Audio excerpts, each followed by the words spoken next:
The warp does not release what it takes. This is known. It is doctrine, scripture, and scar tissue written across 10,000 years of imperial history.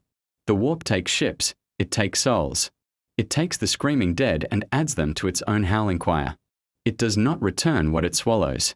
And yet, Brother Sergeant Aldrich of the Black Templars, veteran of the Gehenna Crusade, survivor of the siege of Varantha Prime, bearer of 23, kill markings etched into the inside of his left pauldron where no enemy would ever see them and no brother would ever need to, fell through a tear in reality that had no business existing and landed in a world that had no business being real.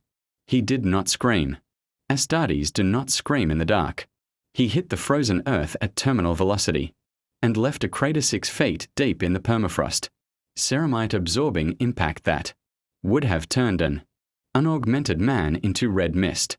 Across 100 meters of snow, his Mark 7 Aquila plate, black as the void between stars, its crusade markings in bone white, a red cross blazing across the left shoulder, groaned and popped as systems struggled to recalibrate. His auto-sensors flickered. Heat signatures? None. Movement signatures? None. Atmospheric composition?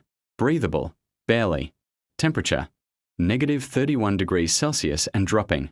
He stood up. Around him stretched a wasteland that his tactical cogitator could find no reference for. No ruins. No Xenos structure. No imperial fortification or chaos corruption signature. Just white nothing extending to a horizon that felt somehow too close. Under a sky the color of a bruise. With a moon hanging fat and pale like a blind eye. The stars were wrong. He noted this clinically, catalogued it, filed it under investigate when not surrounded by immediate threat, and turned a full 360 to assess his situation. His bolt pistol came up on instinct, a reflex so deeply trained it operated below conscious thought. They were everywhere. Hundreds of them. Thousands. Moving. Through the dark between the snowdrifts like water finding cracks in stone. Men and women and things that had once been men and women. Their eyes lit from within by a cold blue light that his autosensors clocked at a wavelength, matching no known biological phenomenon. In imperial records, they moved with the terrible patience of things that do not need to hurry, because they have already won. Frost crept from their footprints. The temperature dropped another 4 degrees as they advanced. Brother Sergeant Aldrich of the Black Templars took stock of his ammunition. 63 bolt rounds remaining. Chainsword at full charge. 2 frag grenades. Combat knife. And approximately 8,000 corpses closing from every direction. He chose a direction at random and started walking toward them. The Chainsword's activation rune lit the dark, in a thin red line as the blade screamed to life. A sound like a god's own saw. A mechanical shriek that split the frozen silence and sent several of the nearest figures stumbling backward in something that might have been instinct if dead things retained instinct. The bolt pistol barked twice. 2 skulls dissolved in wet red clouds that froze before they finished falling. His boots crunched through the snow as he advanced, and the things fell back from him in a wave, not from fear, because they did not fear, but from something older and stranger than fear, something encoded in whatever remained of their stolen flesh. They had never seen anything like him. Neither had this world. He carved a path through the outer edge of the horde for 11 minutes. He counted.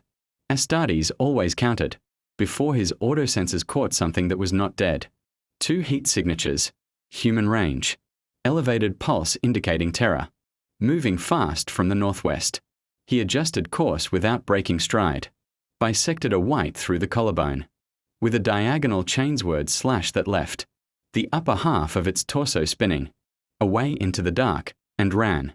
He found them pinned against a collapsed stone structure, the remnants of what his unfamiliar language, parsing identified phonetically as a ranger's shelter, though the concept needed cross-referencing. 2 men, one in black, the other in furs so thick he looked more bare than human. Both armed, both staring at him with expressions that had moved past terror and arrived somewhere closer to religious experience. He grabbed the nearest white by the throat with his free hand, crushed its neck to powder, and turned to face them. "Are there more of you?" he said. His vox grill rendered Gothic with perfect clarity. What they heard was apparently something adjacent to their own tongue, close enough. The warp transit, or whatever mechanism had dragged him here, had done something to his linguistic centers. He would examine that later. The man in black found his voice first. He was older, one eye gone to an old scar, the remaining eye doing the impossible. Work of holding, both terror and a soldier's, calculating assessments simultaneously. "I," the man said. "A handful. North of here. Moving south." "How far to your nearest fortification?" The two men exchanged a look that contained an entire conversation. "Winterfell," the third man said. His accent was thick, his beard enormous, his eyes the pale grey of glassy ice. 3 days' march. Maybe 2 if we run. Behind them, the horde was reforming.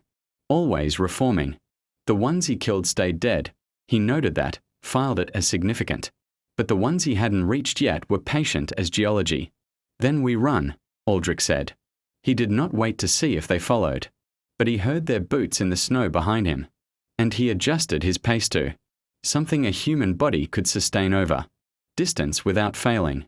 And he began moving south, toward a castle whose name meant nothing to him in a world he had no map for. And he thought of the Emperor's grace that had placed him here, wherever here was. And he thought that perhaps the Emperor's reach was longer than even the ecclesiarchy had preached. Or perhaps this was something else entirely. He would know when he arrived. If you want to see more characters enter different universes, hit that subscribe button and drop the name of a character and the universe you'd want to see them down in the comments below. All men must die, but legends endure. They told him their names somewhere around the 2nd hour of running. The man in black was Denise, a ranger of the Night's Watch, 22 years on the wall, survivor of 3 ranging parties that had gone beyond and come back wrong. He ran with the practiced economy of a man who had learned that panic spent energy and energy kept you alive.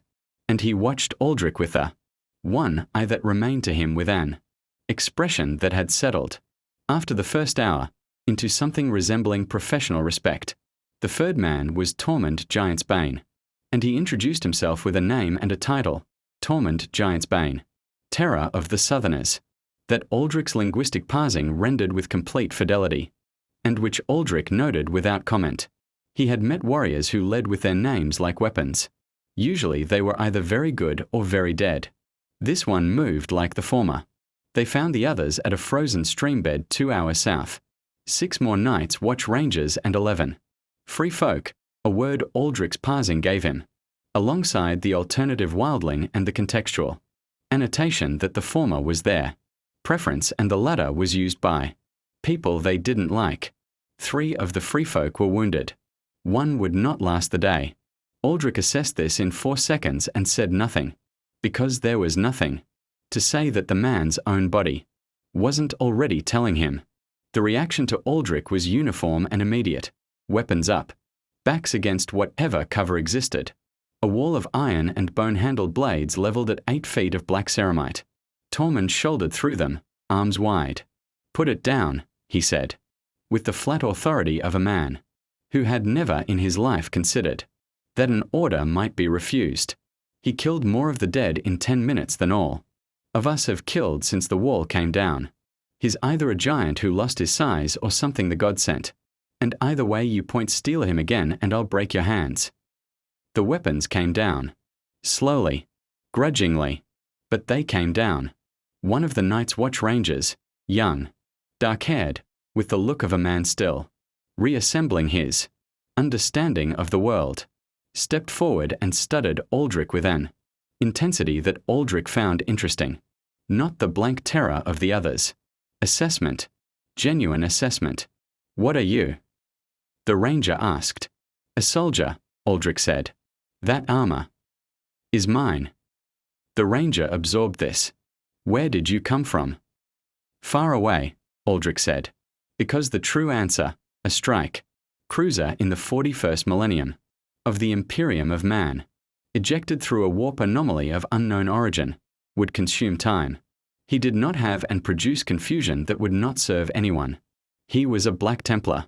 He was trained for crusades that lasted centuries and carried the Emperor's light into the darkest reaches of a hostile galaxy. He could manage strategic ambiguity. He turned from the Ranger and addressed the group entire. How many of those things are behind us? Silence. Then denies. Thousands. Tens of thousands. Maybe more. The Night King commands them. Where he walks, the dead rise. The Night King. Aldrich processed this. A commander. A controlling intelligence behind the enemy force. This changed his tactical calculus. Significantly, mindless horde could be outlasted, outmaneuvered, burned. An intelligence directing that horde was a different problem. He raises the fallen. Everything we kill, he raises again, one of the free folk said bitterly. A woman, grey-streaked hair, a spear that had seen considerable use. You cut them down, they get back up, unless you burn them or put dragon glass through them. Dragon glass. His parsing gave him no clean referent. He filed it for later. Show me. She reached into a pouch at her belt and produced a shard of black volcanic glass, chipped to a rough point. Obsidian, his cognition supplied automatically. Volcanic silicate. No military application in Imperial doctrine. He took it from her carefully, because his grip pressure could powder it without effort, and examined it. Standard obsidian by every physical property his autosensors could measure. And yet, something in his armor systems flickered when he held it. A resonance too faint to categorize. Like the material existed in mild disagreement with the world around it. He handed it back. It kills them permanently. Through the heart or the head, she said. Or fire. Fire works. He had 2 frag grenades. He had a chain's word. He had 61 bolt rounds remaining. He had no fire. He began recalculating. They moved through what remained of the night, and night here, he noted, lasted far longer than any planetary cycle he had navigated before, as if the dark itself was expanding, and Aldrich took rearguard position without being asked, because it was tactically obvious and because the group's wounded could not run and someone had to cover the pace. 3 times the dead found them.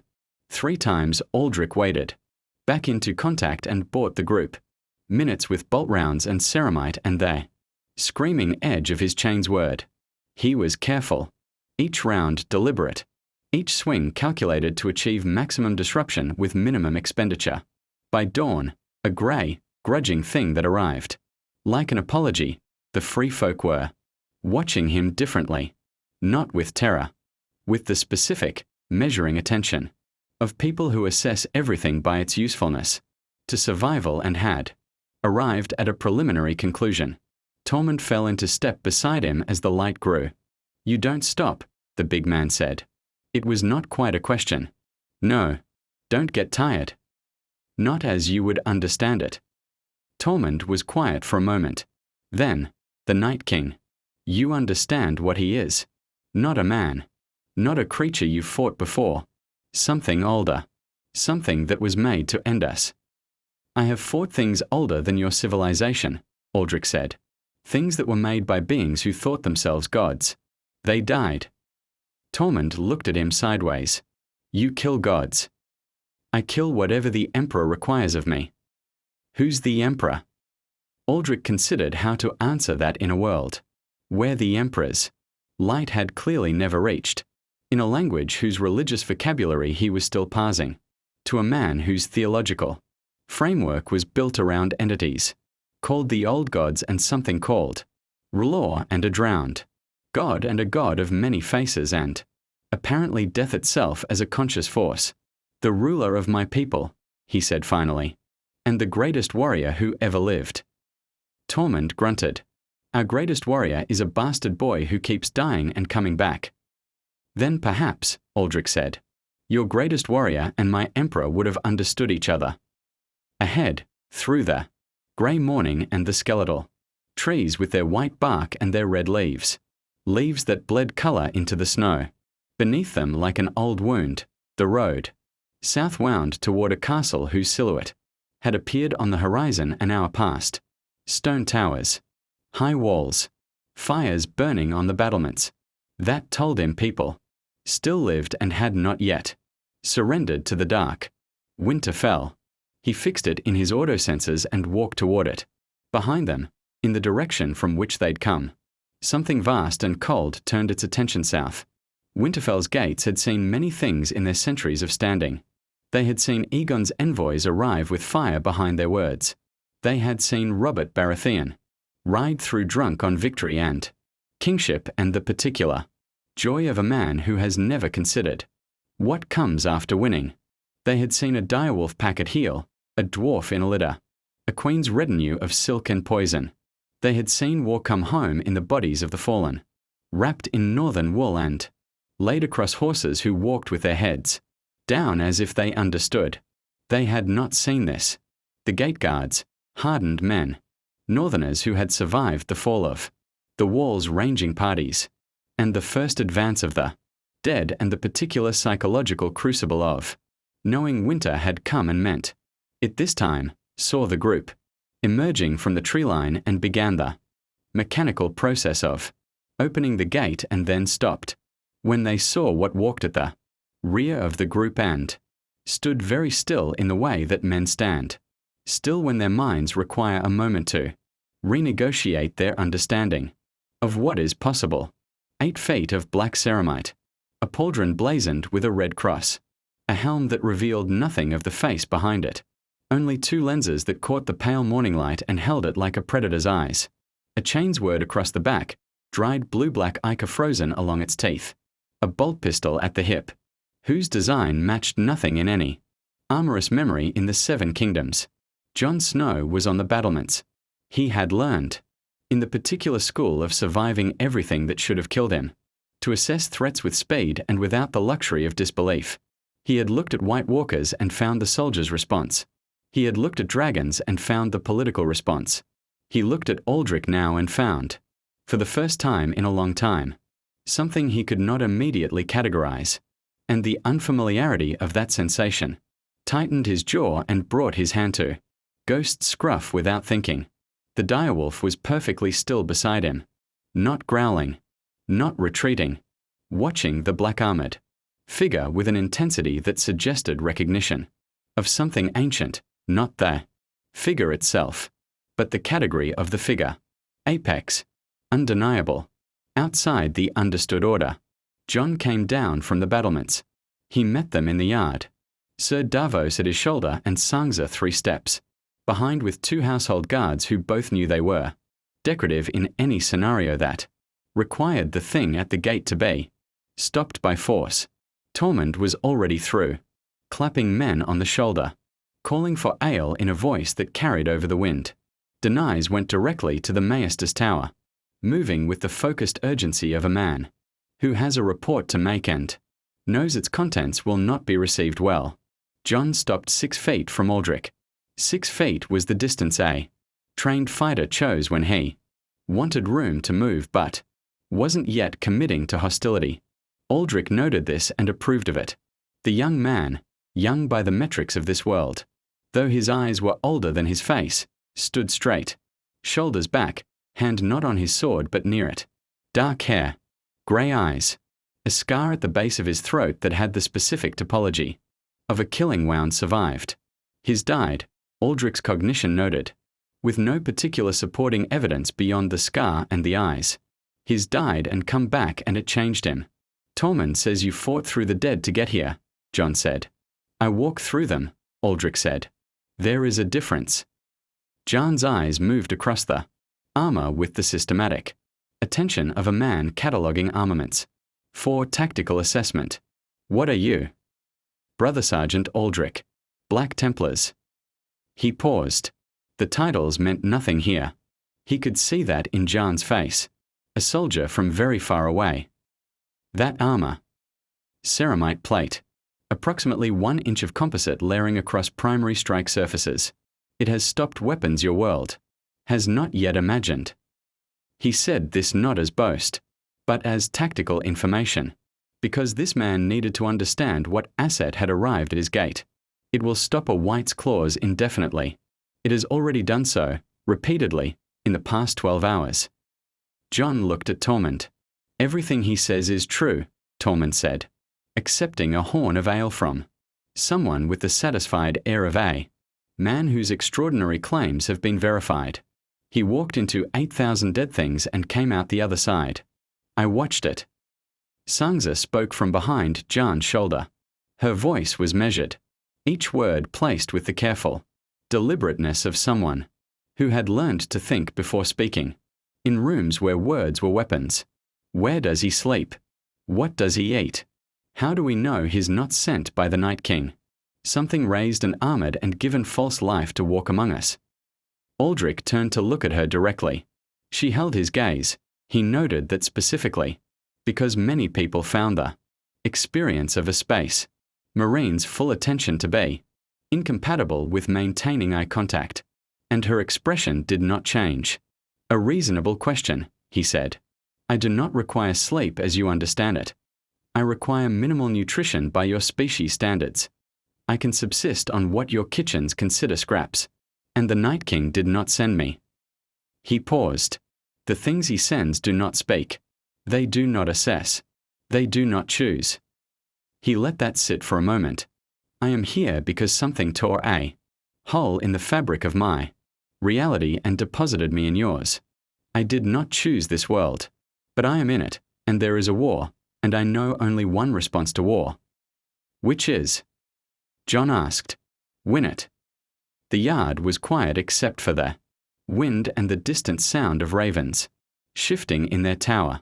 Ghost padded forward 3 steps and sat, enormous and white, directly between John and Aldrich, and looked up at the space marine with those red eyes that saw things men didn't, and made a sound that was not a growl, something lower, something that in a wolf's vocabulary might have been closest to acknowledgement. Aldrich looked down at the direwolf. The direwolf looked up at Aldrich. John watched this exchange and felt something he couldn't name settle in his chest. Not comfort, exactly. Not safety. Something more complicated. The feeling of a variable entering an equation that might change the answer. Sir Davos, he said quietly. Find him quarters and someone to show him the castle. He looked back at Aldrich. We'll speak more tonight. There's a war council. I will attend, Aldrich said. It was not a request. I assumed, John said. And the ghost of something that might have been a smile crossed his face before the grey weight of everything settled back over it. Aldrich followed the older man, Davos, sharp eyes, kind face, the hands of a man who had worked with them all his life, into the stone corridors of the castle, and noted the torchlight and the tapestries and the structural integrity of the walls and the defensive choke points and the likely civilian population sheltering in the lower halls. He noted all of this with the systematic automation of 10,000 hours of pre-assault survey. He noted, also, the Red Woman. She stood at the far end of a corridor, her robes the color of arterial blood, her eyes reflecting firelight that was not quite where the torches were. She looked at him without surprise, without fear, with the expression of someone who had seen his arrival in flames before he had arrived, and was now engaged in the more complex task of deciding what it meant. Aldrich met her gaze. She smiled. He did not. Melisandre had looked into the flames for 40 years and seen things that broke lesser believers.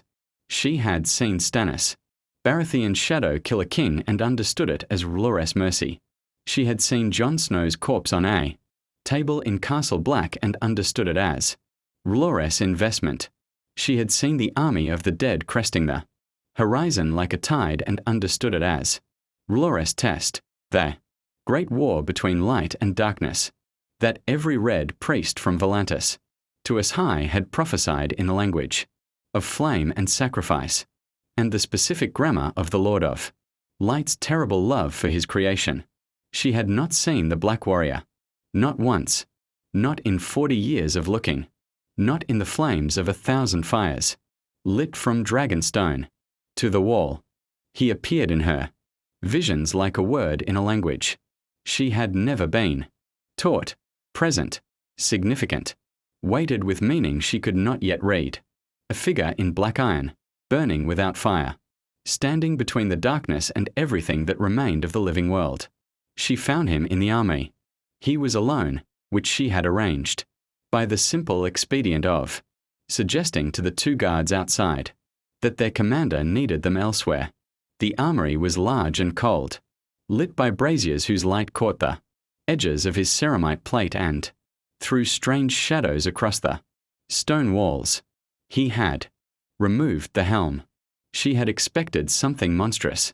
Beneath it, something commensurate with the scale and the power of the thing, and found instead a face that was human in its architecture, if pushed past human proportion, heavy-boned, scarred, in the specific layered way of a man who had been taking wounds for longer than this castle had stood. Pale eyes the color of winter sky, close-cropped dark hair, an expression of absolute compositional calm that she recognized because she had spent decades cultivating exactly that expression and knew what it cost. He was cleaning his weapon, the chain's word, laid across a workbench, its teeth carefully cleared of the blue-black, frozen matter that had accumulated in the previous night's work. He did this with the focused attention of a man performing a religious rite. "You looked into your fires and saw me," he said, without looking up. She stopped. "Yes. And you've come to tell me what I am." He cleared another tooth with a thin tool produced from a pouch at his belt. "What the flames told you I represent." "Law speaks in symbol and metaphor," she said carefully. "He does not always." "Then speak plainly." He looked up. Those pale eyes held no hostility, which he found more unsettling than hostility would have been. Hostility she could work with. This was something else, the complete absence of the particular vulnerability that made people susceptible to the Lord of Light's message. A man without the wound that faith fills. "What did you see?" She was quiet for a moment, because Melisandre of Ashai had not been asked to speak plainly in a very long time, and the request required genuine adjustment. "A figure of black iron," she said, "standing in the dark between the last fire and the end of all things, burning without flame, killing without ceasing." She paused. The darkness broke against him like a wave against stone. A vision of this coming battle. Or a vision of what you could be, if you chose to serve the Lord of Light. The chain's word tooth caught on something. He worked it free with patient precision. "I serve the Emperor of mankind." "Who is not here?" "He is always here. No heat in it. No defensiveness. Pure doctrinal certainty, stated as fact. His light reaches every darkness. If I am in this world, then his light is in this world." Melisandre studied him with the particular analytical attention she reserved for the theologically interesting. She had met true believers before, Stannis, rigid and cold as Valyrian steel, faith as duty. She had met those who came to faith through desperation, through miracle, through the specific conversion experience of watching the dead walk. She had never met faith like this. It sat in him like load-bearing architecture. Remove it and the structure collapsed, but it would not be removed. It was not a comfort he clung to. It was simply true. In the same way that the laws of the physical world were true. Gravity, fire's heat, the Emperor's light. She found, to her genuine surprise, that she could not locate the angle of approach. "The Lord of Light has prophecy," she said, trying a different direction. "The prince who was promised. Keep your prophecy." He said it without contempt but with absolute finality. "I do not fight because a flame told me to. I fight because there is an enemy and I have the capacity to kill it. Prophecy is a story the powerful tell to make the necessary feel inevitable." He set down the tool and looked at her fully. "You have genuine power. I have observed it in you, something that functions, that produces real effects in the physical world.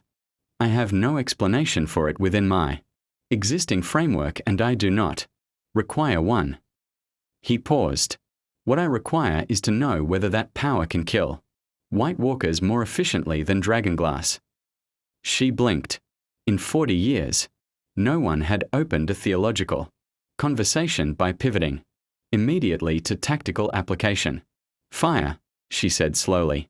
"Lores fire kills them, as it kills the whites. You can produce this fire on command. With prayer. With Can you produce it on a battlefield, under stress, at volume, reliably? A pause. Yes. Then you are a useful asset, he said, and returned to cleaning his weapon. I will coordinate with you during the battle. We will discuss positioning and fire coverage zones tonight at the council. Melisandre stood in the brazier light and experienced the profoundly disorienting sensation of having been assessed, categorized, and assigned a battlefield role in under 4 minutes by a being who had not the slightest interest in her theology, her centuries of accumulated mystery, or the Lord of Light's grand design for existence. She should have found it offensive.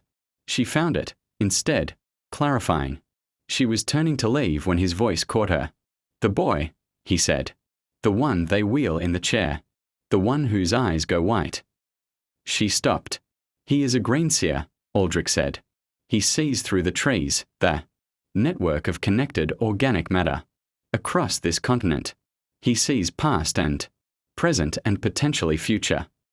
He said this with the flatness of someone stating intelligence, gathered rather than something miraculous encountered. In my experience, beings with that level of perceptual access are either the most valuable tactical asset in any engagement or the most dangerous liability. His pale eyes found her across the army. Which is he here? Melisandre was quiet for a long moment. We don't entirely know, she admitted. And the admission cost her something. Because Melisandre of Ashai did not admit uncertainty cheaply. Aldrich nodded slowly. Then he requires monitoring, he said. Not harm. Monitoring. A greenseer connected to a network that the enemy also potentially accesses is an intelligence vulnerability of the first order. She left the army with her robes whispering on the stone and her mind working in directions it had not worked in a very long time, and behind her the Space Marine returned to the patient, methodical work of preparing his weapons for a war that everyone in this castle was trying not to believe was already lost. In the great hall, above them both, Bran Stark sat in his chair by the fire with his eyes open and his gaze fixed on something 10,000 years in the past, and the weirwood network hummed with the particular frequency it used when something unprecedented had entered its awareness. Something unprecedented had. It was watching him back. The War Council met in the Great Hall as the fires burned low. They had dragged a map table to the center, a great carved thing depicting Westeros in relief, mountains raised in painted wood, rivers traced in blue lacquer, castle positions marked with iron tokens that someone had been moving south with increasing frequency and decreasing optimism. Winterfell sat at the table's heart. North of it, someone had placed no tokens at all, because there was nothing north of Winterfell worth marking anymore except the dead, and the dead did not need tokens to announce their position. Aldrich stood at the table's edge and said nothing for the first 4 minutes, which was how long it took the assembled commanders to finish arguing about whether he should be there.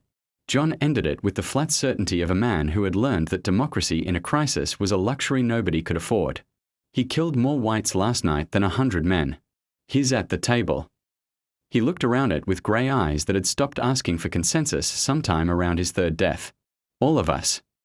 The faces around the table, Jon, Sansa, Sir Davos, Brienne of Tarth, who had entered the hall, seen Aldrich, and placed her hand on Oathkeeper with the automatic professionalism of a warrior encountering a potential rival, then removed it with the considered professionalism of a warrior who had done the math, Tormund, and a young man called Sam who had the body of someone who had never intended to be at a war council, and the eyes of someone who had read more about the enemy they faced than anyone else in the room. Bran sat at the far end in his chair. He had not looked at the map once. He was looking at Aldrich.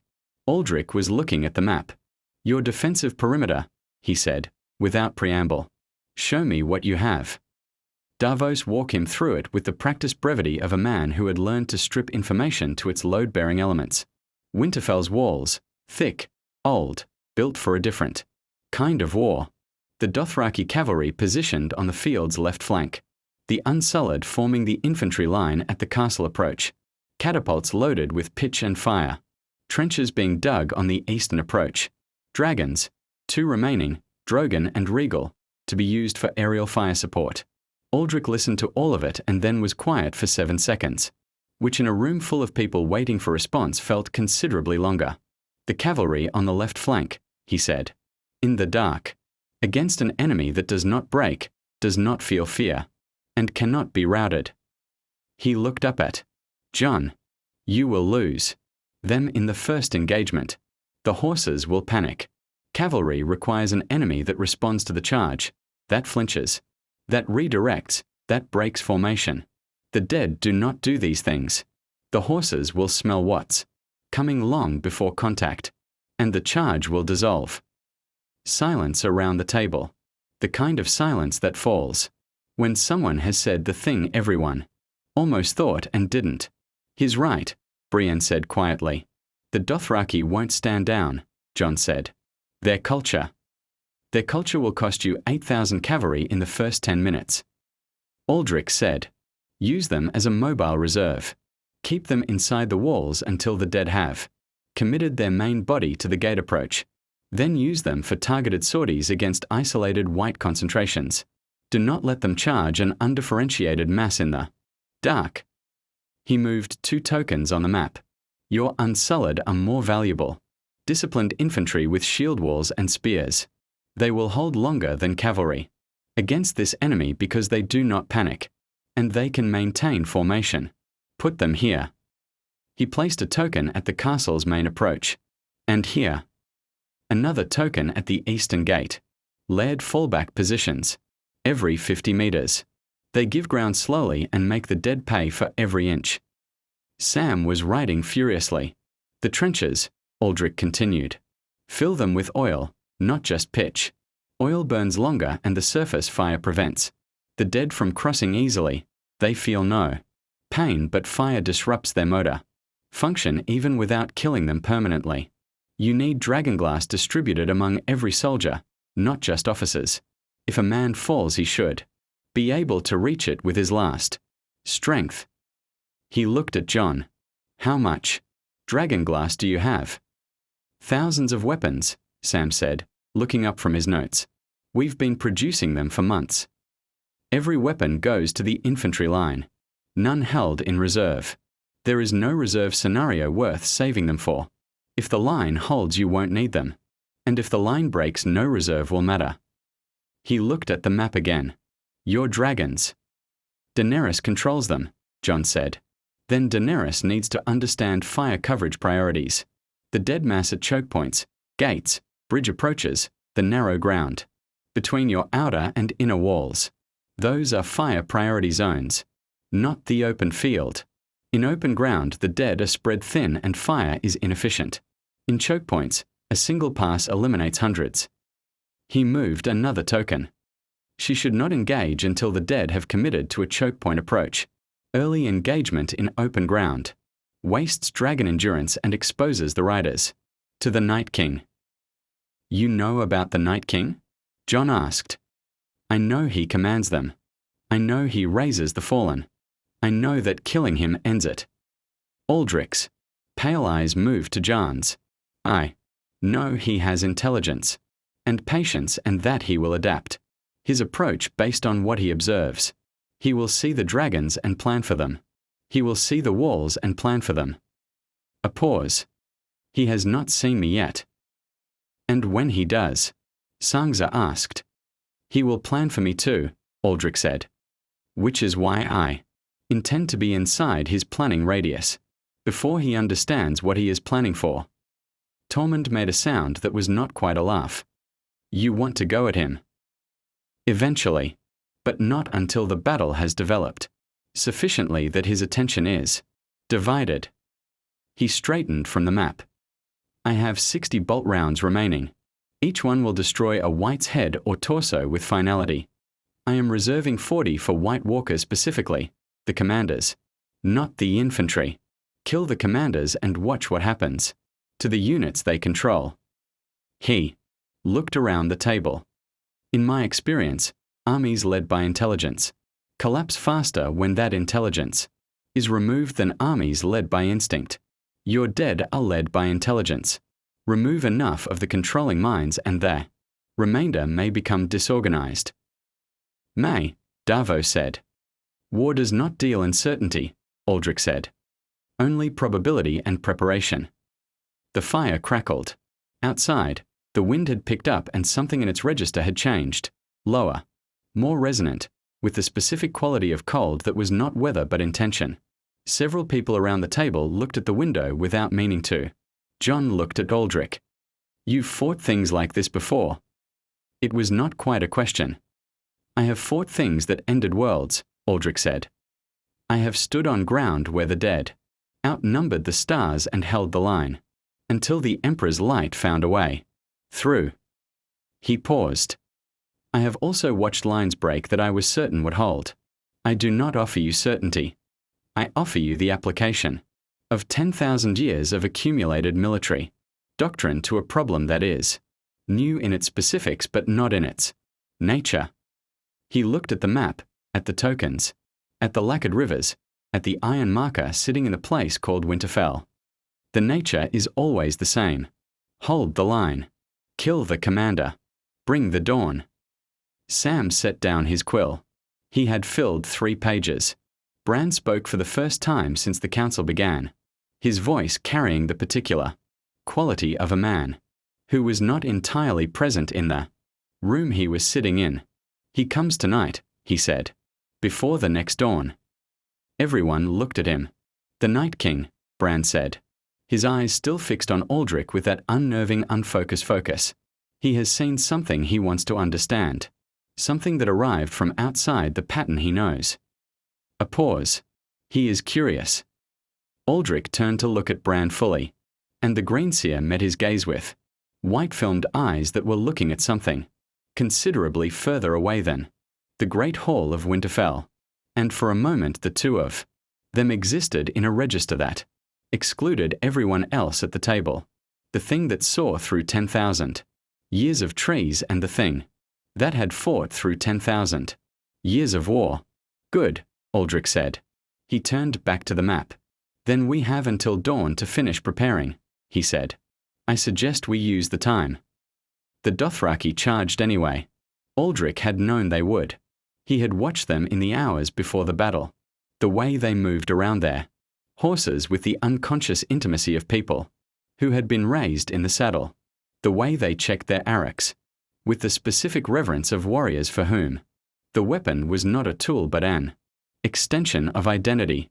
The way they looked at the darkness beyond Winterfell's walls with something that was not quite courage, and not quite contempt but some third thing that existed in the specific cultural space between the two. They were not going to stand down.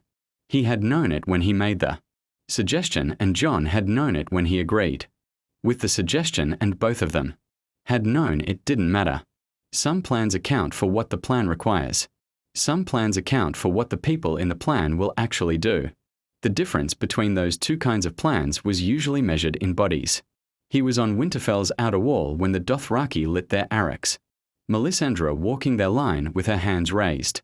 R'hllor's fire running along each blade in a wave of cold red light that turned the darkness momentarily orange and drew a sound from 8,000 throats that was part war cry and part prayer. Aldrich watched the fire spread from blade to blade and thought that whatever the woman's theology, her capacity for battlefield inspiration was not negligible. The Dothraki believed. He could see it in the way they sat, their horses differently when the fire touched their weapons, straighter, larger, as if the faith itself was load-bearing. They rode into the dark. For 30 seconds. The fire was visible. 8,000 moving points of orange-red, light flowing across the frozen field, like a river finding the sea. Then the darkness absorbed them and there was only sound, the thunder of hooves, the screaming war cry, the moment of contact. That was a roar that shook the air in Aldrich's chest even through the ceramite insulation of his plate. Then the fire went out. All of it. Every blade. Simultaneously. As if something had exhaled and taken every flame with the breath. Silence. Then the dead came. They came in the way that water comes when a dam breaks, not in a line, not in a formation, but as a mass phenomenon. A fluid event, the specific horror of an enemy that had no shape to break, because it had no shape to begin with. They came across the field in their hundreds of thousands, and the ground shook with them, and the cold they carried preceded them by 50 meters. frost crackling across the earth ahead of the main body like an announcement. The torches on Winterfell's walls gutted and steadied and gutted again. Aldrich dropped from the wall. He did not use the stairs. The drop was 40 feet and he landed in the courtyard below with a ceramite crack. That left 2 boot-shaped impressions in the frozen flagstones, absorbed the impact through his legs without breaking stride, and came up moving toward the outer gate, where the Unsullied were already, forming the shield wall he had specified, spears leveled, shields locked, the disciplined silence of soldiers who had been trained out of the specific fear that made men break formation and run. Grey Worm was at their center. He caught Aldrich's approach and adjusted to accommodate it without a word, opening a gap in the line that closed again behind the Space Marine as he passed through to the killing ground. Between the outer gate and the approaching mass, the first wave hit. Not Aldrich. He was moving laterally, parallel to the wave, drawing it toward him with the deliberate calculation of a man who understood that he was the most durable object on this battlefield and therefore the correct object to absorb primary contact. The whites turned toward him with the mechanical unanimity of things directed by a single controlling will, and he let them come, and the chains word came up singing. He fought with the economy of 10,000 hours of close-quarters combat doctrine. No wasted movement, no dramatic flourish, no expenditure beyond what the immediate tactical requirement demanded. The chains word cleared a 4-meter radius around him with each full rotation, whites dissolving into component parts that the cold tried to reanimate, and failed because Aldrich was already moving, never letting the fallen mass accumulate under his feet, always advancing, always creating the next problem before the current one could consolidate. Behind the Unsullied line, catapults released, fire arced overhead in burning, parabolas, pitch and oil, caught the dead in their hundreds, and the field became a patchwork of burning and dark, and in the burning zones the dead moved slower, their motor functions disrupted even when the fire did not kill them, and the Unsullied used the disruption to push forward 3 steps and reset, 3 steps and reset, holding the methodical discipline that Aldrich had identified as their primary value. He burned through 20-bolt rounds in the first 15 minutes. Deliberate. Targeted. Each round aimed at a white that had broken through the Unsullied line rather than at the mass, because in a mass engagement the bolt rounds were inefficient. 1 white destroyed while 10 took its place. But a white that had penetrated the line was an asymmetric threat, capable of turning soldiers whose backs were turned and expanding the breach. He shot each one through the skull at ranges between 10 and 60 meters. The bolt pistols report, a rhythmic counterbeat to the chainsword's continuous scream. Above, the dragons came. He heard Drogon before he saw him. The wingbeat was a physical pressure wave, a displacement of air that his autosensors registered as significant structural force at 50 meters distance. Then the fire came down in a column that turned 300 meters of frozen field into an inferno, and the dead burned, and the burning dead walked until they fell, and some of the ones who fell rose again and some did not, and the dragons banked and turned and came again. It was working, not winning. He never confused working with winning, because winning required conditions that had not yet been achieved, but holding. The line was holding. The dead were paying for every meter.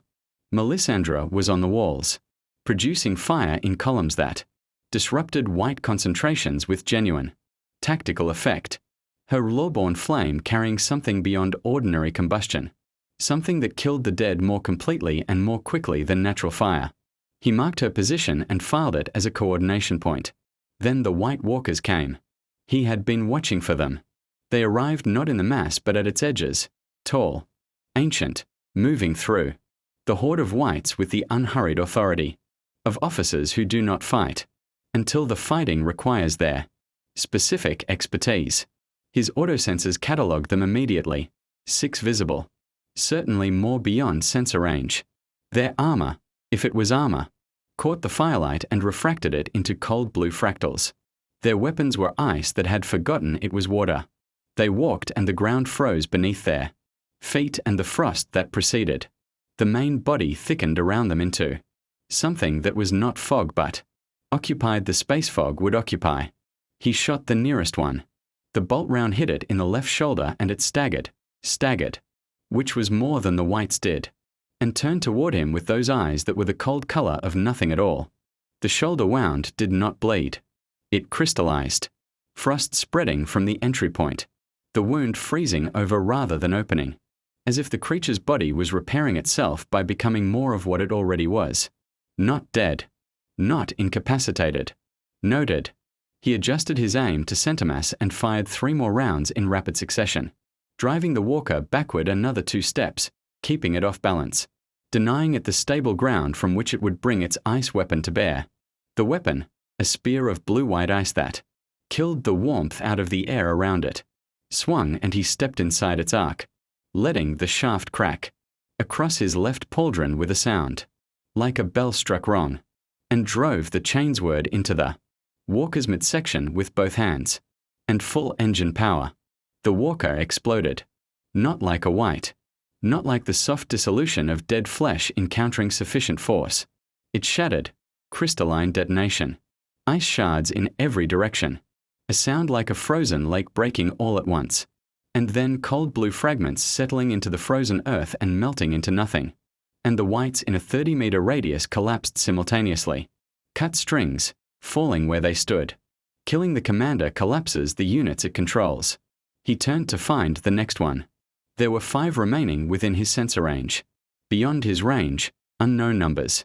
Beyond the battlefield's northern horizon.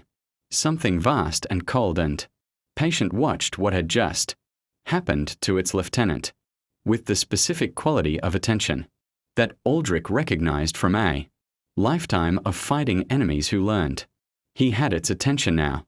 He raised the bolt pistol toward the darkness, beyond the battlefield's edge, and held it there, for 1 deliberate second, a gesture that served no tactical purpose and every symbolic one.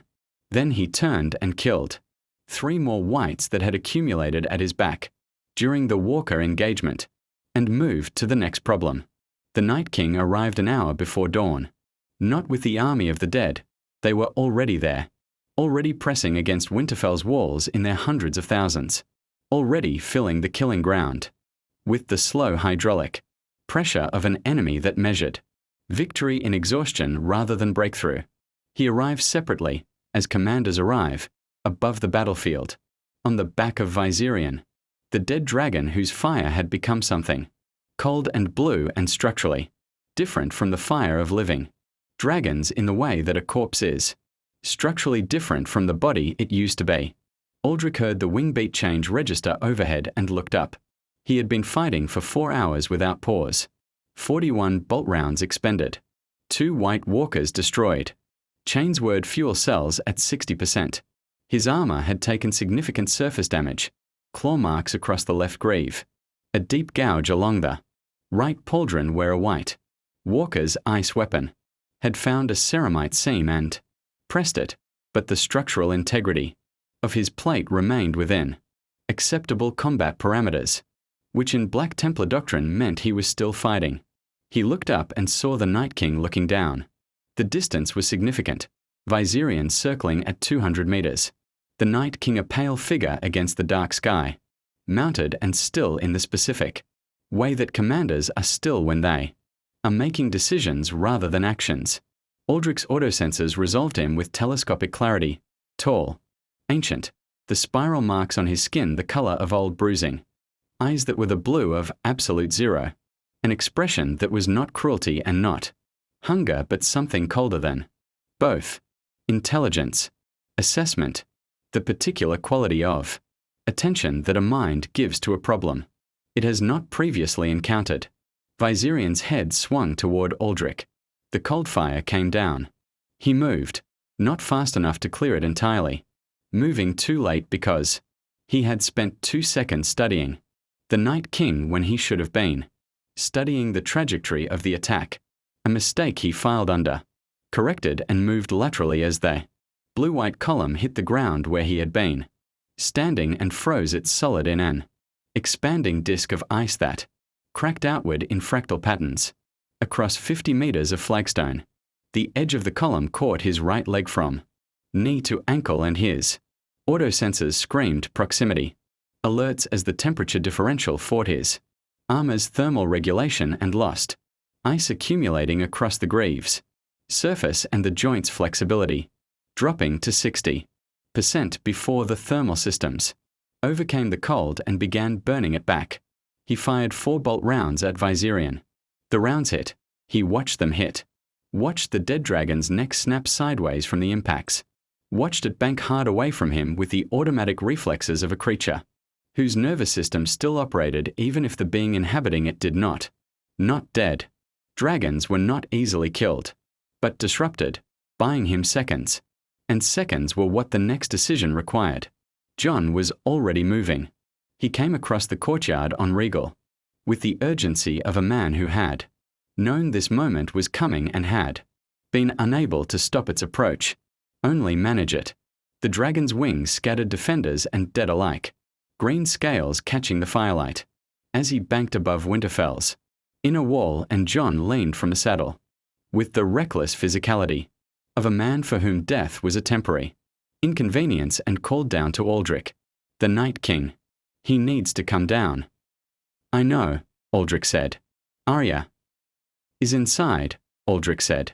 He had noted the girl during the council, had assessed her with the specific attention he gave to anything that his pattern recognition flagged as significantly more dangerous than its physical dimensions suggested. Small, young eyes that catalogued exits and threats with the automation of a person whose survival had required making that catalogue continuously for years. She moved like a Calidus assassin, like someone for whom identity was a tool rather than a fact. He had said nothing about this assessment to anyone because it was not yet relevant. She has a plan. John stared at him. How do you know? Because she looked at the Night King's approach and calculated rather than despaired, Aldrich said. And because she left the courtyard 8 minutes ago moving toward the Godswood, which is where someone goes when they want ground that the dead will fill. Slowly. He looked up at Viserion, banking for another pass. She needs time. Keep the Night King occupied. How? Aldrich looked at the bolt pistol. 31 rounds remaining. He looked at the chain's word. 60% fuel. He looked at the sky where the Night King circled on his dead dragon with the patience of something that had waited 10,000 years for this moment and could wait 10,000 more. He thought of the Emperor. Not as prayer. He was past the reach of prayer. In a world where the Emperor's light arrived through whatever catastrophic mechanism had deposited him here rather than through the Astronomican's guiding beam. He thought of the Emperor as a fact, the way a soldier thinks of the ground beneath his feet, not with gratitude, simply with acknowledgement. It is there. It holds. How? John said again. Draw him down, Aldrich said. Dragon against dragon. Make him commit to the aerial engagement so his attention is not on the ground. He met John's eyes. Can you do that? John looked at him with those old young eyes for a moment that contained everything the man was, the honor, the duty, the specific fatigue of a person who has been asked to sacrifice himself so many times that the asking barely registers as exceptional anymore. Yes, he said. Regal banked and climbed, and John was gone, driving the living dragon toward the dead one with the urgency of a man closing a door against a flood. And Aldrich watched the two dragons converge above Winterfell and felt the displaced air of their engagement as a pressure wave across his damaged armor. He turned to the problem the aerial engagement had temporarily concealed. The whites at the inner gate had found a weakness. He had identified it during the council and flagged it as a secondary defensive priority, a section of the inner walls foundation where centuries of frost had worked at the mortar in a way that reduced structural integrity to approximately 70% of the surrounding sections. The dead didn't know engineering.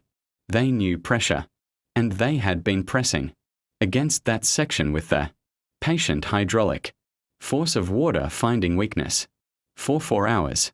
and the foundation had given, and 30 whites had collapsed.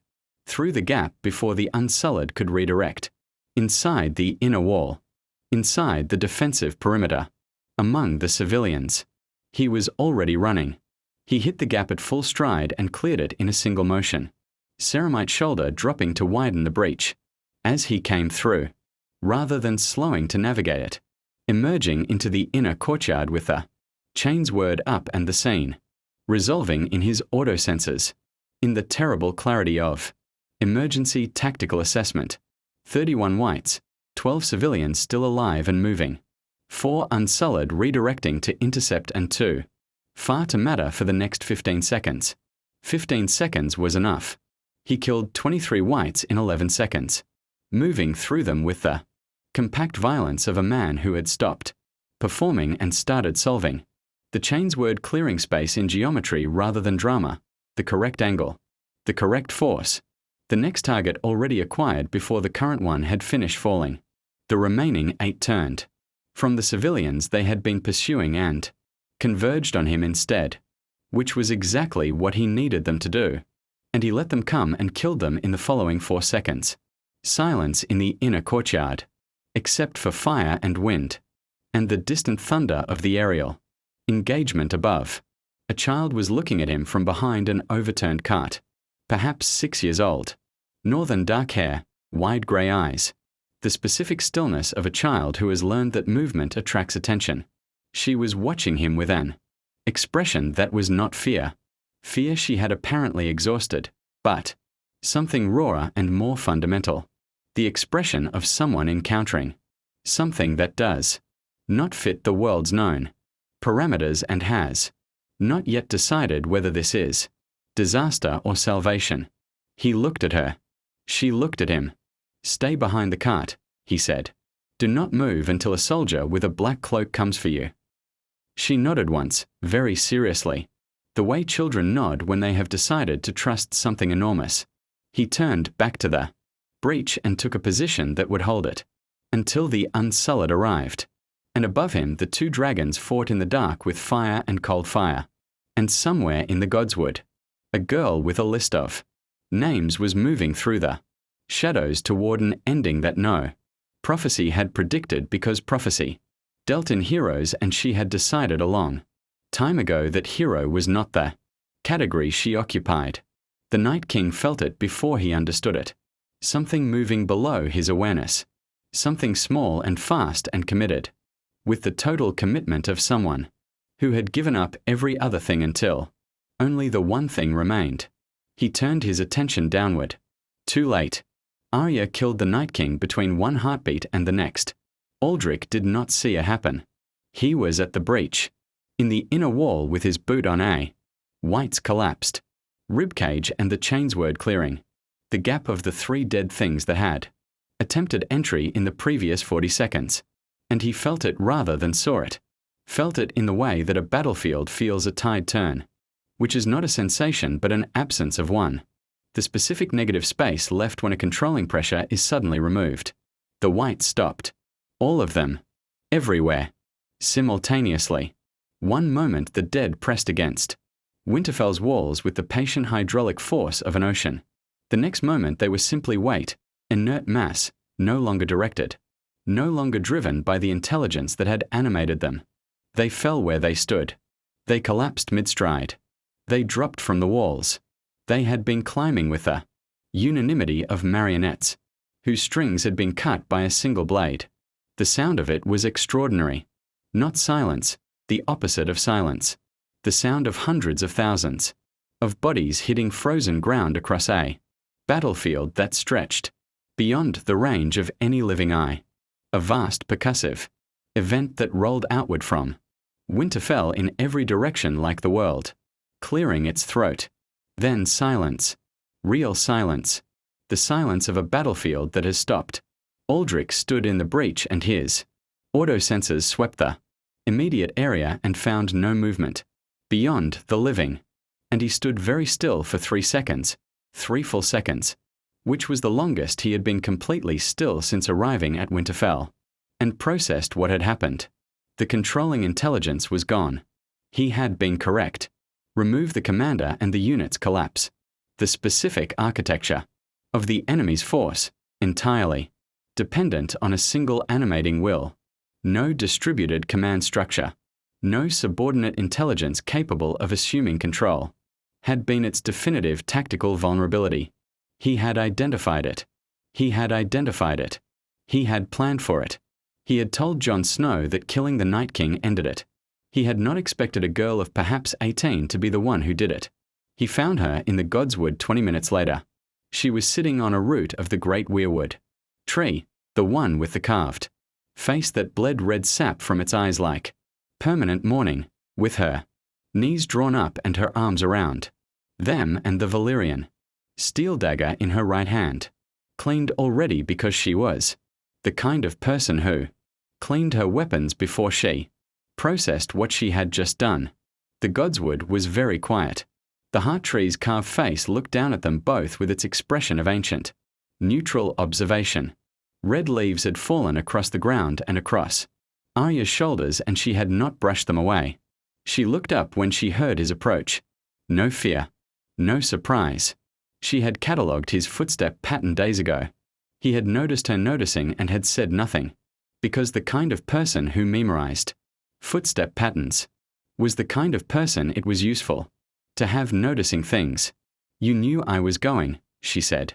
I knew you had gone, he said. There is a difference. She studied him with those eyes that catalogued everything. Did you tell Jon? I told him you had a plan and needed time. He looked at the dagger. Valyrian steel, the same material that killed White Walkers, the same material that had just ended the long night. He looked at her. How did you get to him? I killed everything between me and him, she said, with the flatness of someone stating logistics. And I moved like I had nothing to lose. A pause. I do have things to lose. I just moved like I didn't. He understood this precisely. It was a Black Templar doctrine rendered in different language. The warrior who has already accepted death moves without hesitation. Hesitation is the space between you and the enemy. Close that space. You ended the war, he said. She was quiet for a moment. Part of it, she said. He looked at her. The dead are gone, she said. The living are still here. She looked up at the weirwoods, carved face with an expression that was not quite bitter and not quite resigned, but somewhere in the specific territory between the two that people occupy when they have seen enough of the world to stop expecting it to improve simply because the immediate catastrophe has passed. The living have always been the longer problem. She was not wrong. He settled against the weirwood's trunk, carefully, because his armor's weight, against the ancient, would felt like an imposition he should acknowledge, and looked out, through the Godswood's red-leaved trees at the first grey light, beginning at the sky's edge. Dawn. The genuine article this time, not the false promise of firelight. The long night was ending. He could feel it in his armor's thermal sensors. The temperature rising by degrees, the specific cold that had been something other than weather retreating as whatever maintained it withdrew. What happens now? She asked. For your people? Political reconstruction. The survivors will fight over who rules what remains. That is what surviving peoples do. He said this without judgment. It was simply the observed pattern of every civilization he had ever encountered in the Emperor's service. For me. He paused. I do not know. She looked at him with those cataloguing eyes. You want to go home. I want to return to my chapter, to the Emperor's service, to the war that never ends in my own galaxy. He looked at his hands, the ceramite gauntlets, the kill markings on the inside of the left one. 23 markings, plus whatever tallies he owed this world's dead. He had not yet decided whether to mark them. Whether that is possible is a question I cannot answer with current information. Bran might know, she said. He sees things. I am aware of what Bran sees, Aldrich said. He had been aware of the Greenseer's attention since his arrival, that constant peripheral weight of being observed through a medium he could not directly perceive. the weirwood network watching him with 10,000 years of accumulated patience. I will speak with him. She nodded, looking back at the dawn. The light was strengthening. In the distance, from the direction of the castle, voices were rising. They, specific register of voices that have been, submerged in terror for hours and are, surfacing into something that was not yet joy but was adjacent to it, the first breathing out of a world that had held its breath for too long. There's still Circe, Arya said. He had heard this name in the council, a queen in a southern city, who had refused to send her armies north, because the immediate political threat was more present to her than the existential one. He had categorized her during the council briefing: political intelligence, ruthlessness, the specific myopia of someone so practiced at the game of power that the game had become indistinguishable from reality. Tell me about her, he said. Arya told him. She was precise and comprehensive and entirely without the softening, that personal feeling sometimes applied to intelligence. Briefings, she described Circe Lannister the way a maester might describe a particularly dangerous pathogen, clinical and detailed and with appropriate respect for the threat's capability. She described King's Landing. She described the Iron Throne and what it did to the people who sat on it. She described the wildfire cached beneath the city's streets in quantities sufficient to level it entirely, which was the specific detail that made Aldrich's tactical cognition go very quiet and very focused. Wildfire, he said. The alchemists make it. It burns through anything. Water doesn't stop it. She looked at him. If she thinks she's losing, she'll burn the city. She's already done it once to a smaller target. He thought of a hive city. He thought of the scale of destruction he had seen visited on civilian populations by enemies who preferred denial to surrender. He thought of the specific moral calculus that a black Templar applied to civilian casualties in service of a greater objective. And he thought that this calculus was something he would have to examine carefully before it applied to a city of 1 million people, sitting on enough incendiary material to kill all of them. How many people in King's Landing? He asked. 1 million, Arya said. Maybe more. He was quiet for a long moment. And Daenerys intends to take it, he said. It was not a question. He had assembled this from the council briefing, the Targaryen queen, her dragons, her stated intention to reclaim what she considered her birthright, the specific quality of certainty in her stated goals that he had heard before in commanders who had stopped distinguishing between their cause and themselves. Yes, Arya said. With dragons. Yes. He looked at the dawn. The light was full now, pale winter light, but genuine, the long night's darkness, retreating into the north where it would diminish and eventually become something survivable. 1 million people in a city with wildfire beneath their feet and a queen approaching from the sea with dragons and certainty in equal measure.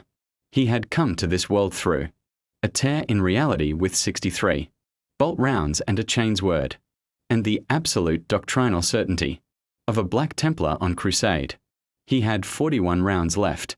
The chain's word was at 40% fuel. His armor needed repair that exceeded what Winterfell smiths could provide. He looked at his hands again. Then he looked at the dawn. I will need a ship, he said. The ship was called Grief and it had seen better decades. Davos had found it in White Harbor with the specific resourcefulness of a man who had spent his life acquiring things through channels that official channels preferred not to acknowledge. It was a trading vessel, wide-hulled, deep-drafted, built for cargo rather than speed, with a crew of 11 Westerosi sailors who had agreed to the commission at a price that suggested they either needed the money desperately or had not yet been told what their passenger looked like. When they saw Aldrich board in full plate, they went very still in the specific way of men recalculating the risk assessment of a decision they had already committed to, and then they went about their work because the coin was real and the ship was already moving. The voyage south took 9 days. Aldrich spent them on deck regardless of weather. watching the coastline of a continent, resolving and dissolving in the grey sea light, running weapons, maintenance on a schedule that required no variance, regardless of circumstances, and thinking about King's Landing with the focused attention of a man, preparing for an engagement whose parameters were still incompletely defined. He had left Winterfell 3 days after the long night's end. The leaving had been simple in logistics and complicated in everything else. Jon had said nothing for a long moment when Aldrich announced his intention, and then had said, "The war's not over." It was not an accusation. It was the statement of a man who saw the shape of what was coming with the clear vision of someone who had spent his entire life watching good things end badly. No, Aldrich had agreed. It is not. Sansa had given him intelligence, maps, fleet positions, Cersei's known defensive preparations, the disposition of the Golden Company that Cersei had hired as her principal military force. She delivered this with the clipped precision of someone who had learned to weaponize information the way other people weaponized armies. Each piece of data exactly as useful as it needed to be and no more. He had memorized it in the time it took her to speak it. Tyrion had found him in the yard before departure. The small man had looked up at 8 feet of ceramite with an expression that contained multitudes, the sardonic intelligence, the genuine anxiety, and beneath both of them a moral seriousness that most people overlooked because it arrived in an inconvenient package. "You're going to King's Landing," Tyrion had said. "Yes. Daenerys will be there first." "I know." Tyrion had been quiet for a moment. "She is not a villain," he said carefully. "She is someone who has been told her entire life that she is destined for greatness, and who has paid genuine costs in pursuit of genuine goods, and who is currently in the specific psychological condition of a person whose certainty has become indistinguishable from her identity." He paused. "That is a dangerous condition in someone with dragons." "I know what she is," Aldrich said. "Do you know what you'll do if she burns the city?" He had looked at Tyrion for a long moment. "Do you?" Tyrion had said nothing, but his eyes had said something that his voice had declined to, and Aldrich had filed it and walked to the ship. Now, 9 days south of Winterfell, the ship rounded a headland and King's Landing appeared. He had been briefed on it. He had memorized Sansa's maps, absorbed every piece of intelligence she had provided, constructed a tactical model of the city in his cognition from the available data. He knew its dimensions, its population density, its defensive walls, its harbor approaches, the location of the Red Keep on its hill above the city. Knowing it did not prepare him for seeing it. It was enormous by this world's standards, a city of a million lives stacked against each other in the specific density of a place that had grown faster than any plan for it. Narrow streets and tall buildings and the smell of it reaching the ship from 2 miles offshore, smoke and salt and the specific olfactory signature of concentrated human habitation. The Red Keep dominated the skyline on its hill, its towers catching the winter light. The city's walls were old and thick. The harbor was partially blockaded by Daenerys's fleet. He could see it from the ship's approach, the dragon sigils on the sails, the disciplined formation of a naval force that knew it had already won the sea. Above the city, Drogon circled. The dragon was enormous, larger than Regal by a significant margin, black against the pale sky, his wingspan throwing a shadow across the city's rooftops each time he passed.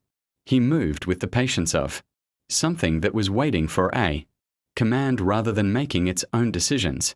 And the patience itself was the most frightening thing about him. A dragon that was waiting was a dragon that had not yet been told to stop waiting. Aldrich watched him circle for 30 seconds. Then he looked at the city streets, visible through the harbor gate, and found what he had expected to find: civilians, 1 million of them, moving through their lives, with the specific determined normalcy of people who have decided that normal is the correct response to catastrophe, because the alternative is despair. Markets open, children in the streets, the machinery of a city continuing because cities continue, because the million people inside the walls had no Better option than to keep living in whatever space the powerful left them. He had 21 bolt rounds remaining. He had a chainsword at 30% fuel. He had arrived ahead of the land army.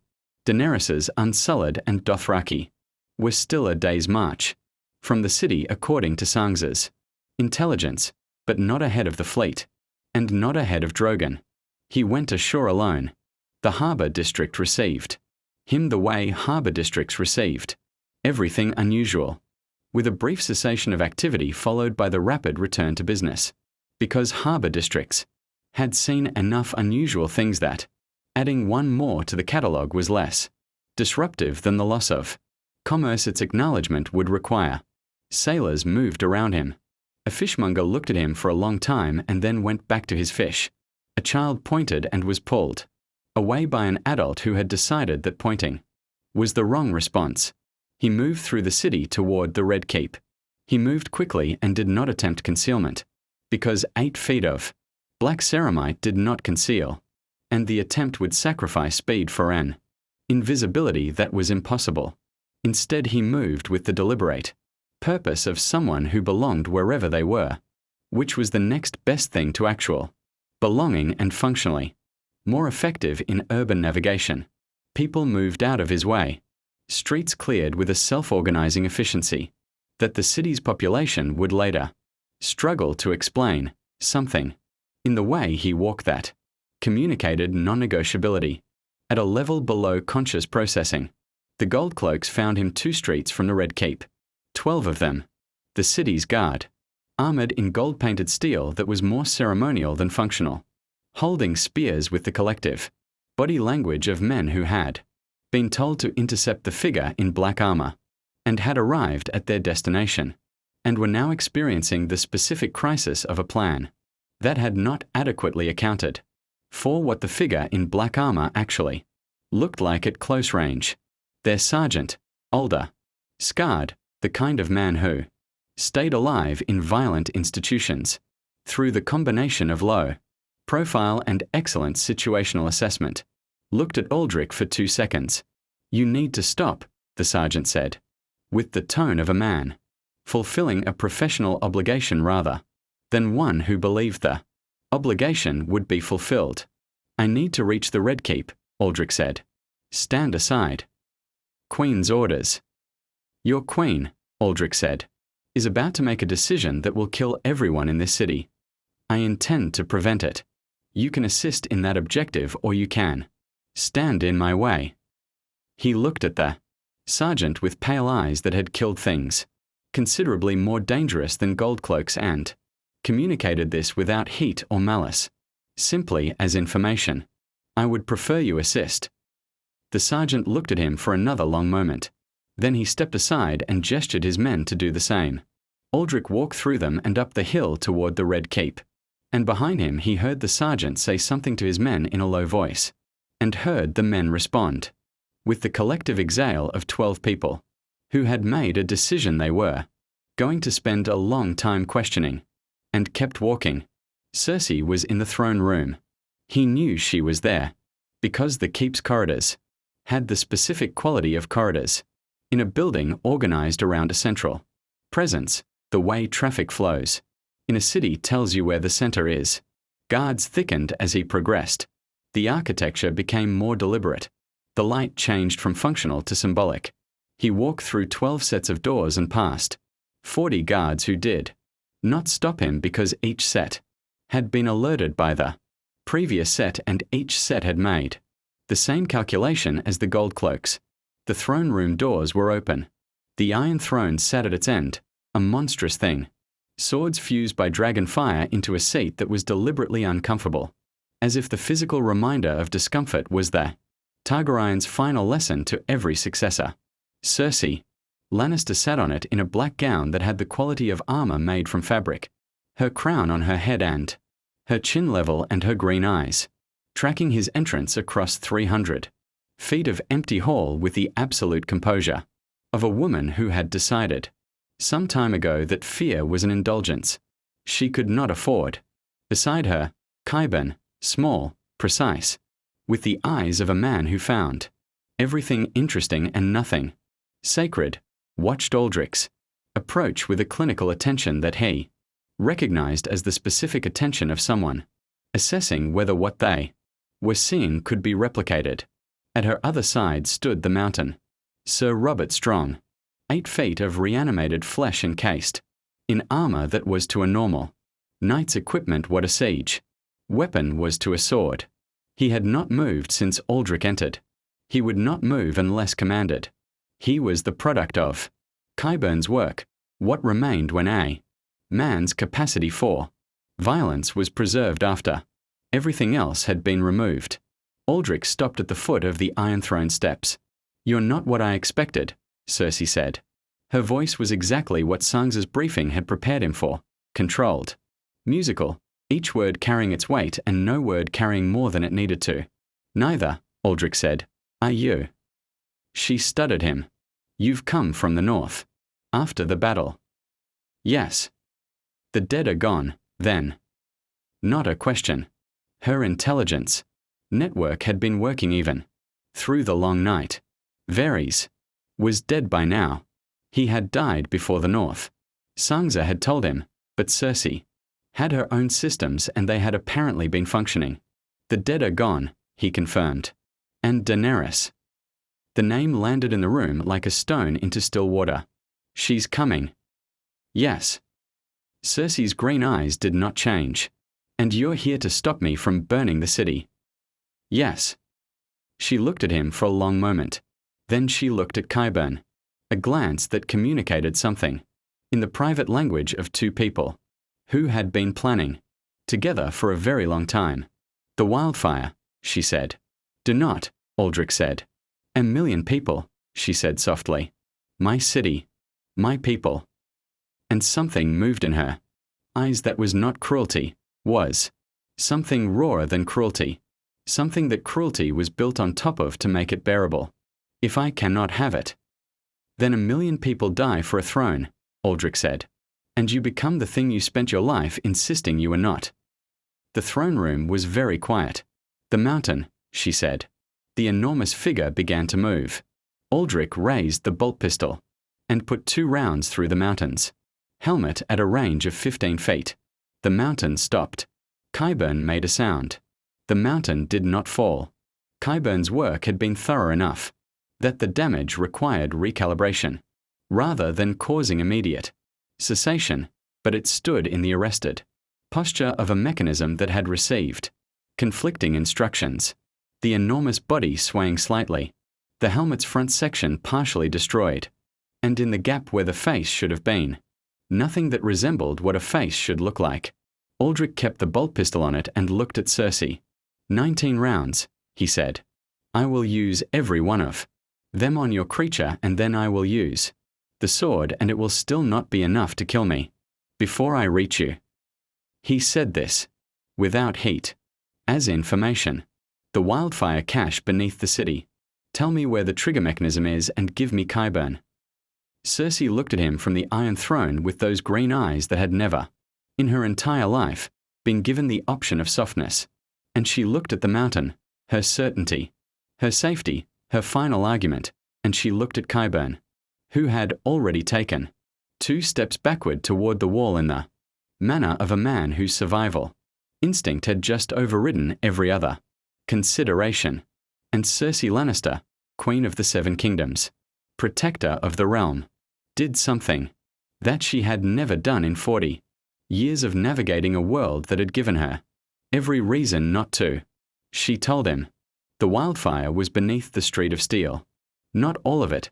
Cersei had distributed the caches across 7 locations beneath the city in the specific strategic thinking of someone who understood that a single point of failure was a vulnerability, and had spent considerable effort ensuring that the city's destruction, if it came to that, would be thorough rather than partial.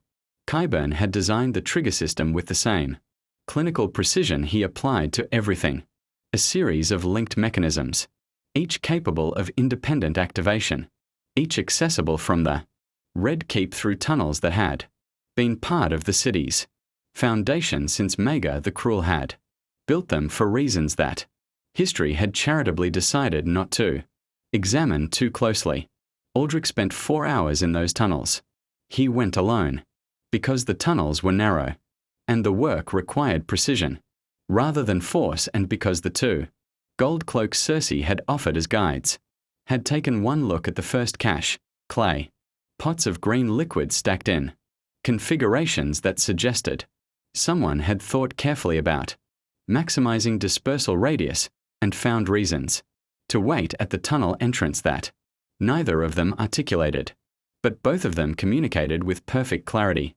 He was not a demolition specialist. Black Templars did not, as a general doctrinal matter, specialize in the careful disarmament of incendiary devices. Their relationship to incendiary devices was typically the opposite. But he had 1,200 years of accumulated imperial military knowledge encoded in the gene seed that had made him what he was. And among that knowledge was sufficient understanding of trigger mechanisms, link systems, and the physics of contained combustion to approach the problem with methodical confidence, if not complete certainty. He disabled the first cache in 40 minutes, the second in 32. By the fourth, he had developed a working understanding of Qyburn's specific design. Philosophy, elegant in its redundancy, overcomplicated in its execution. The work of a man who trusted his own intelligence more than the situation required, and had therefore built more complexity into the system than the system needed. Aldrich simplified each mechanism as he disabled it, reducing Qyburn's elaborate link triggers to their component parts and rendering each cache inert through the straightforward application of physical separation between the trigger and the material. The seventh cache took 90 minutes because the tunnel accessing it had partially collapsed at some point in the past century, and navigating the collapse in full plate required a patience that he applied without complaint, because patience was not a virtue in Black Templar doctrine. It was a tool, deployed when the situation required it and set aside when it did not. He emerged from the last tunnel entrance into grey morning light with green stains on his gauntlets, and the specific physical sensation of a task completed to standard. Above the city, Drogon was no longer circling. He looked up and found the dragon banking south, away from King's Landing, following a course that suggested Daenerys had turned the fleet and the army before the cities' walls had been reached. He did not know yet how this had happened. He had been underground for 4 hours, and the politics of the surface world had continued without his observation. He would learn it in pieces over the following hours.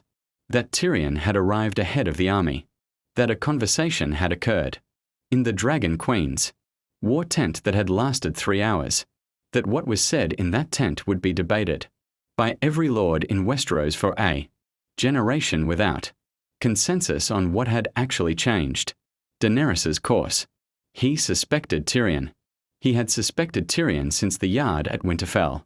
The small man found him in the harbour district an hour later, sitting on a dock bollard with his helm in his hands and his eyes on the sea, running the numbers on a problem that had no clean solution.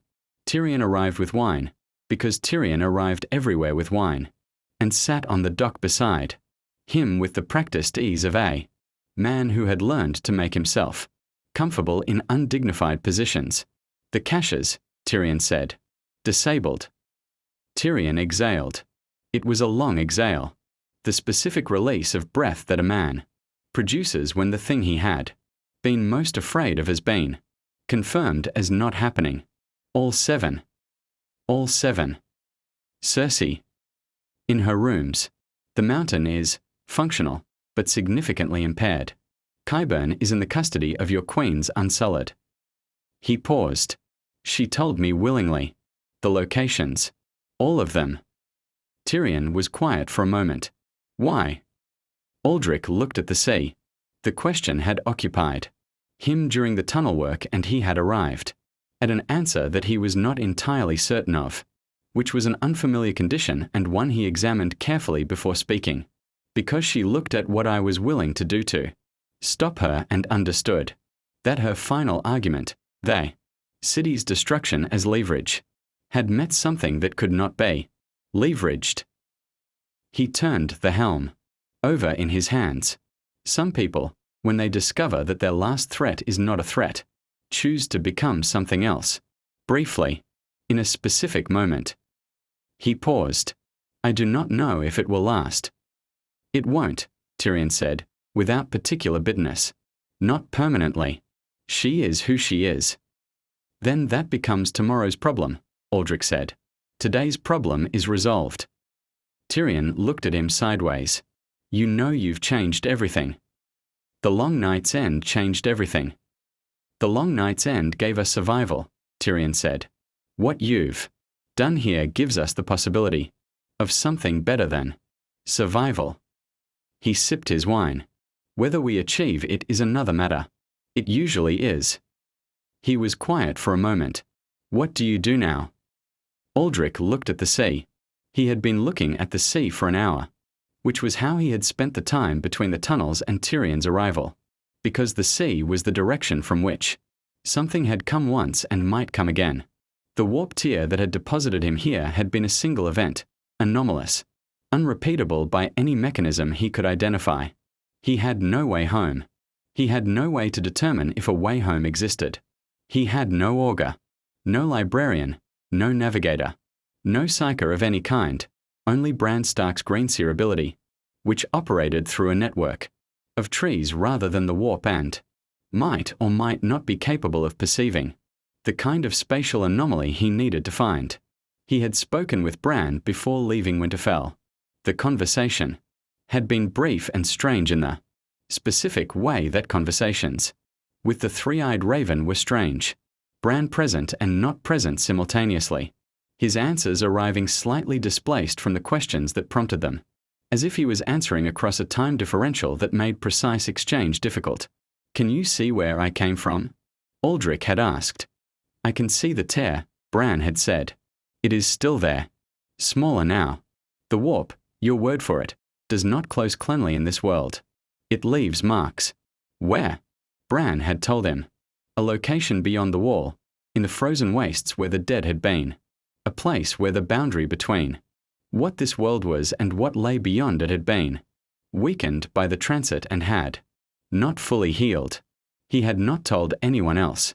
There was no tactical value in the information for Winterfell's defenders, and the knowledge that a passage to another reality existed in the frozen north was the kind of knowledge that produced the kind of ambition that produced the kind of catastrophe that the living world did not currently have the capacity to absorb. But he knew where it was. He could reach it. Whether it would function, whether the tear was still sufficient to permit transit, whether the passage would deposit him in his own reality or somewhere worse. These were variables he could not resolve with current information. The only resolution was attempt. He turned to Tyrion. I need a ship north, he said. Tyrion looked at him for a long moment. The small man's eyes were very clear, the particular clarity of high intelligence operating without self-deception, which was a rarer condition than the intelligence itself. He had heard what Aldrich was not saying and was making the decision whether to ask. He did not ask. I'll find you a ship, he said. They sat on the dock, while the morning developed around them, the harbour coming to life with the specific energy of a city that had just survived the thing it had feared most and had not yet decided how to feel about survival. Gulls calling over the water, the smell of salt and fish, and the particular harbour smell of commerce resuming because commerce always resumed. Somewhere in the city, bells were beginning to ring, not in alarm, for the first time in longer than most of the ringers could remember, in something that reached toward celebration and would become it once the disbelief finished clearing. Tyrion refilled his cup and offered the flask. Aldrich looked at it. Astartes' physiology could process alcohol.